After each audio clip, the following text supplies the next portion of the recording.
ಸ್ನೇಹಿತರೆ ನಮಸ್ಕಾರ. ಕನ್ನಡ ಆನ್ಲೈನ್ ಪಾಠಕ್ಕೆ ಸ್ವಾಗತ.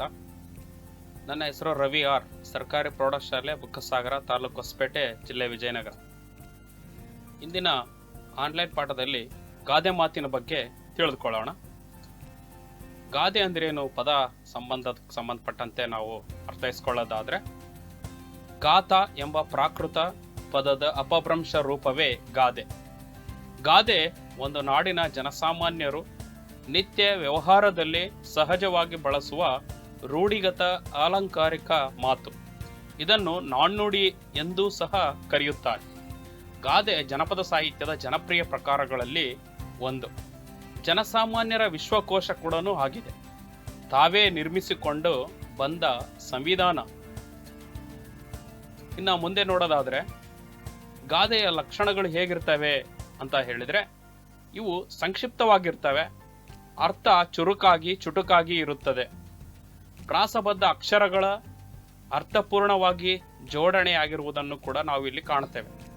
ಉಪಮೆ ಅಥವಾ ದೃಷ್ಟಾಂತ ಅಡಕವಾಗಿರ್ತಕ್ಕಂಥದ್ದು ಕೂಡ ನಾವು ಗಾದೆಗಳಲ್ಲಿ ನೋಡ್ತೇವೆ.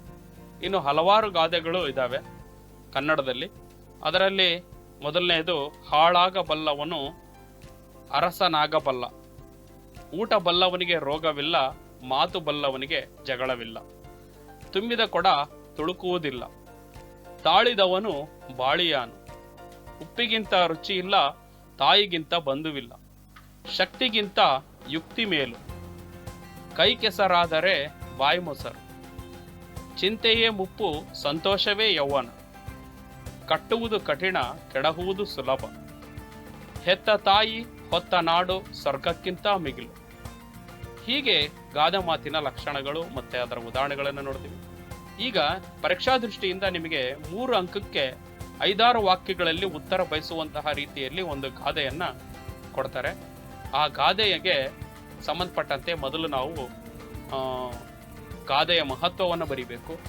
ತದನಂತರ ಗಾದೆಯ ಅರ್ಥ, ಸಾಮಾನ್ಯ ಅರ್ಥ, ಅದರ ಒಳ ಅರ್ಥ ಬರಿಬೇಕಾಗತ್ತೆ.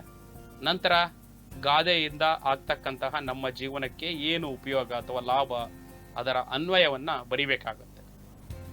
ಈಗ ನಾನು ಮಾದರಿಯಾಗಿ ಒಂದು ಗಾದೆಯನ್ನ ವಿವರಣಾತ್ಮಕವಾಗಿ ಬರೆದು 3 ಅಂಕ ಪಡಿಬೇಕಾದ್ರೆ ಏನೆಲ್ಲ ಅಂಶಗಳು ಇರಬೇಕು ಗಾದೆಯ ಎಲ್ಲಿ ಅಂತ ನೋಡೋದಾದ್ರೆ, ಶುದ್ಧ ಬರಹವಾಗಿರ್ಬೇಕು, ಲೇಖನ ಚಿಹ್ನೆಗಳನ್ನು ಬಳಸಿರ್ಬೇಕು, ಅಕ್ಷರ ದುಂಡಿರಬೇಕು, ಯಾವುದೇ ತಪ್ಪುಗಳಿರಬಾರ್ದು, ವಾಕ್ಯ ರಚನೆ ಚೆನ್ನಾಗಿರಬೇಕು, ಲೇಖನ ಚಿಹ್ನೆಗಳನ್ನು ಬಳಸಿರಬೇಕು, ವಿಷಯ ಸ್ಪಷ್ಟತೆ ಇರಬೇಕು, ನಿಖರತೆ ಇರಬೇಕು ಮತ್ತು ಸ್ಫುಟವಾಗಿರಬೇಕು, ಕ್ರಮಬದ್ಧತೆ ಇರಬೇಕು. ಬರೆದಂತಹ ಉಕ್ತ ಲೇಖನ ಓದುಗರ ಗಮನವನ್ನ ಸೆಳೆಯುವಂತೆ ಇರಬೇಕು, ಆಕರ್ಷಕವಾಗಿರಬೇಕು ಲೇಖನ.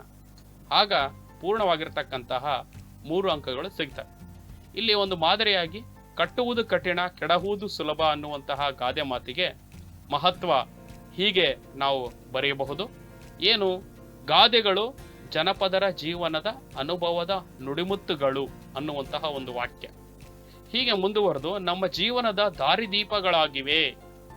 ವೇದ ಸುಳ್ಳಾದರೂ ಗಾದೆ ಸುಳ್ಳಾಗದು ಎಂಬ ಮಾತಿನಂತೆ ಮೇಲಿನ ಗಾದೆ ಮಾತು ಪ್ರಸಿದ್ಧವಾಗಿದೆ. ಇಷ್ಟು ಮಹತ್ವ ಆದ್ಮೇಲೆ ಆ ಒಂದು ಗಾದೆಯ ಅರ್ಥ ಏನು ಅಂತ ನೋಡೋದಾದ್ರೆ, ಮನೆಯನ್ನು ಕಟ್ಟುವುದು ಕಠಿಣವಾದ ಕಾರ್ಯ. ಸಾಕಷ್ಟು ಸಮಯ, ಶ್ರಮ ಇದರಲ್ಲಿ ಅಡಗಿರುತ್ತದೆ. ಆದರೆ ಅದನ್ನು ಸುಲಭವಾಗಿ ಕೆಡವಬಹುದು. ಕುಂಬಾರನಿಗೆ ವರ್ಷ, ದೊಣ್ಣೆಗೆ ನಿಮಿಷ ಎಂಬ ಗಾದೆಯೂ ಇದೇ ಅರ್ಥವನ್ನು ಹೊಂದಿದೆ. ಮನುಷ್ಯ ತನ್ನ ಉತ್ತಮವಾದ ವ್ಯಕ್ತಿತ್ವವನ್ನು ರೂಪಿಸಿಕೊಳ್ಳಲು ಹೆಚ್ಚು ಶ್ರಮಿಸಬೇಕಾಗುತ್ತದೆ. ವ್ಯಕ್ತಿತ್ವ ಕಳೆದುಕೊಳ್ಳಲು ಸ್ವಲ್ಪ ಸಮಯವೇ ಸಾಕಾಗುತ್ತದೆ. ಇನ್ನು ಈ ಗಾದೆಯ ಅನ್ವಯ, ನಾವು ನಮ್ಮ ಜೀವನದಲ್ಲಿ ಉತ್ತಮ ಗುಣಗಳನ್ನು ರೂಢಿಸಿಕೊಂಡು ಜತನವಾಗಿ ಉಳಿಸಿಕೊಳ್ಳಬೇಕು. ಕಷ್ಟಪಟ್ಟು ರೂಪಿಸಿಕೊಂಡ ವ್ಯಕ್ತಿತ್ವವನ್ನು ಎಚ್ಚರಿಕೆಯಿಂದ ಕಾಪಾಡಿಕೊಂಡು ನಾಶ ಮಾಡಿಕೊಳ್ಳದೆ ಉತ್ತಮ ವ್ಯಕ್ತಿಗಳಾಗಿ ಬದುಕಬೇಕು ಎಂದು ಈ ಗಾದೆಯು ತಿಳಿಸುತ್ತದೆ. ಹೀಗೆ ಪೂರ್ಣವಾಗಿ ಮಹತ್ವ, ಅರ್ಥ, ಅನ್ವಯವನ್ನು ಬರೆಯೋದ್ರ ಮೂಲಕ 3 ಅಂಕದ ಪ್ರಶ್ನೆಗೆ ಪೂರ್ಣವಾಗಿರ್ತಕ್ಕಂಥ 3 ಅಂಕಗಳು ಪಡೆಯೋದಕ್ಕೆ ಸಾಧ್ಯವಾಗುತ್ತೆ. ಇಷ್ಟು ಗಾದೆಯ ಬಗ್ಗೆ ಇರತಕ್ಕಂತಹ ಮಾಹಿತಿಯನ್ನು ನಾವು ತಿಳಿದುಕೊಂಡಿವಿ. ಎಲ್ಲರಿಗೂ ಧನ್ಯವಾದಗಳು.